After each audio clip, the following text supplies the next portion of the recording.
నిరంతరం స్వామివారి దగ్గరే ఉంటూ వారికి నిరంతరం సేవ చేస్తూ ఉంటారు కదండి. సమాజంలో జరిగే మార్పులు, సమాజంలో జరిగే ఇవన్నీ కూడా మీ చెవిన పడుతూ ఉంటాయి. మీరు అంటే మీ ఆవేదనని లేదా సమాజం తాలూకు ఆవేదనని స్వామివారితో ఖచ్చితంగా విన్నవించుకుంటూనే ఉంటారు. ప్లస్ స్వామివారిలో క్షణక్షణానికి వచ్చే ఆ మార్పులు, ఆ స్పందనలు అవి మామూలు మా బోటి వాళ్ళని గుర్తించడం. కానీ మీ బోటి వాళ్ళు మీకు అర్థమవుతుంది, స్వామివారు నవ్వారు, కోప్పడ్డారు, ఇట్లాంటి సూక్ష్మమైన ఫీలింగ్స్ మీకు అర్థమవుతుంది. అది దేవాలయంలో కులశేఖరపడి అని ఒక థ్రెషోల్డ్ ఉంటుంది. అంటే అది ఆ మెట్టు దాటి ఎవరు లోపలికి రాకూడదు, అర్చకులు తప్ప. నాకు సంబంధించినంత వరకు కులశేఖరపడికి బయట ఉన్నది భౌతికమైన ప్రపంచం, కులశేఖరపడి లోపల ఉన్నది ఒక మానవాతీతమైన ఒక పరిమాణంలో ఉంటుంది. అక్కడి నుంచి బయట ప్రపంచాన్ని చూసినప్పుడు మనకు అది పారదర్శకం అయిపోతుంది. వచ్చిన ప్రతి మనిషి ట్రాన్స్పరెంట్ అయిపోతాడు అక్కడ మా దృష్టికి. బయట ప్రపంచంలో జరిగే పరిణామాలు వీటన్నిటినీ కూడా అక్కడ చూస్తూ ఉంటాం. భక్తులనే పేరుతో వచ్చే కొంతమంది, నిజంగా భక్తితో వచ్చే కొంతమంది, వారికి అక్కడి సిబ్బంది చేసే సేవలు, వీటన్నిటిని చూసినప్పుడు కాస్త బాధగా ఉంటుంది, కొన్ని సమయాల్లో జుగుప్సగా కూడా ఉంటుంది. అప్పుడు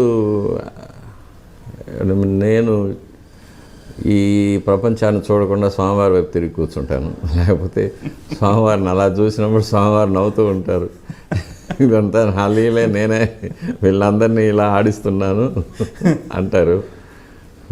సరే,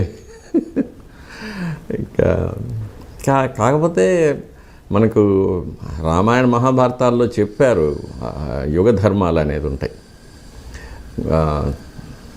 కృతయుగంలో 4 పాదాల ధర్మం నడిచిందని, తర్వాత 3 పాదాలు, తర్వాత 2 పాదాలు, కలియుగంలో 1 పాదం. కలియుగం ముదిరినప్పుడు అంటే చివరి ప్రళయ సమయం వచ్చినప్పటికీ ఆ ఒక్క కాలు కూడా విరిగిపోయి ధర్మదేవత కుంటుతూ నడుస్తూ ఉంటుందని అది చూస్తున్నాం. తర్వాత ఇక నాస్ట్రడామస్ కానీ, పోతులూరి వీరబ్రహ్మం కానీ, మహాభారతంలో అనుశాసన పర్వంలో భీష్ముడు ధర్మరాజుకు ద్వాపర యుగం పూర్తయి కలియుగం ప్రారంభమయ్యేటప్పుడు కలియుగంలో ఎలా ఉంటుంది అనే విషయాన్ని గురించి బోధించడం, అవన్నీ కూడా మనం చదివినప్పుడు సరే ఇవన్నీ కూడా దాని ప్రకారం జరుగుతూ ఉందనేది తెలుసుకోవచ్చు. ఇది కాకుండా హ్యూమన్ ఎవల్యూషన్లో కూడా మనుషుల్లో ఒక క్రూరత్వం, ఒక అత్యాశ, హింసాత్మకమైన ప్రవృత్తి అంటే తమోగుణం, ఇవన్నీ కూడా ఎక్కువ అవుతుందని, తరువాత ఇంకాస్త ముందుకు వెళితే మానవుల్లో 2 జాతులు తయారవుతాయని. ఒకటి పూర్తిగా భౌతికమైన లాలసత్వం, అటువైపుగా ప్రయాణించి రాక్షస ప్రవృత్తితో మనుషులు అయిపోతారని. ఇంకొక శాఖగా మానవాతీతమైన శక్తులు పొందినవారు, ఎక్స్ట్రా సెన్సరీ పర్సెప్షన్ అంటాము, అటువైపుగా ఒక మానవ జాతి ఉద్భవిస్తుందని ఇప్పుడు మనం కూడా చూస్తూ ఉంటాం. చాలామందిలో చిన్నపిల్లలు కూడా పూర్వజన్మ జ్ఞానం రావడం, లేక ఇప్పుడు రష్యాలో దీని మీద చాలా చాలా రీసెర్చ్ జరుగుతుంది, యుఎస్ఏలో కూడా జరుగుతుంది. మనుషులు కొన్ని సమాధి స్థితికి పోవడం, అందులో జరిగే మార్పులు, వాటి మీద. ఇవి కాకుండా అష్టసిద్ధులు, అణిమ, గరిమ, లఘిమ అలాంటివి, దూరశ్రవణం, దూరదృష్టి, తర్వాత భవిష్యత్తులోకి వెళ్ళడము, it's called out of the body experiences అంటాము.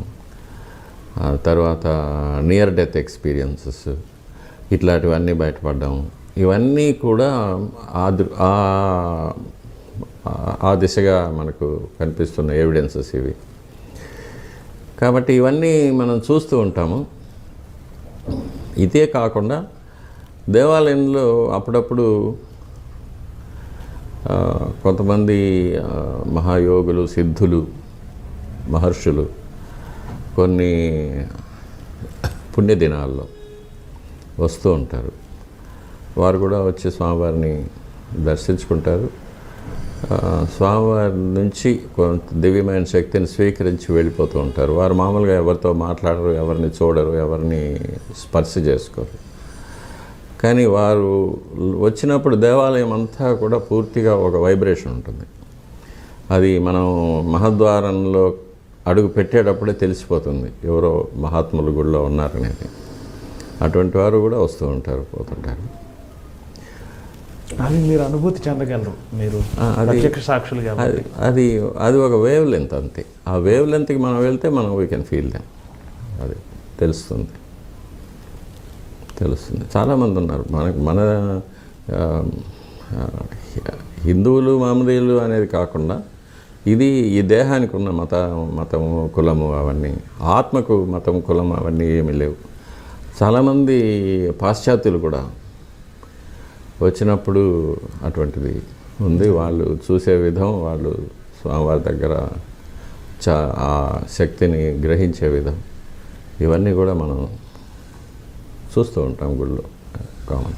For more videos, please subscribe to iDream. Hi, this is Sai Kripa, Strength Coach. For more videos, please subscribe to iDream. And more videos, please subscribe to iDream Media. Hi, I am Sirisha Reddy, fashion designer. Please subscribe to iDream Media. For more videos, please subscribe iDream Media. Please do subscribe to iDream. హలో అందరికీ నమస్కారం, నేను మీ getup Srinu. Please subscribe to iDream Media. iDream అంటే నా కళల ఛానల్ను subscribe చేసుకున్న నోరు తిరుగుతలేదు. మీరైతే గంట గుర్తు కొట్టండి.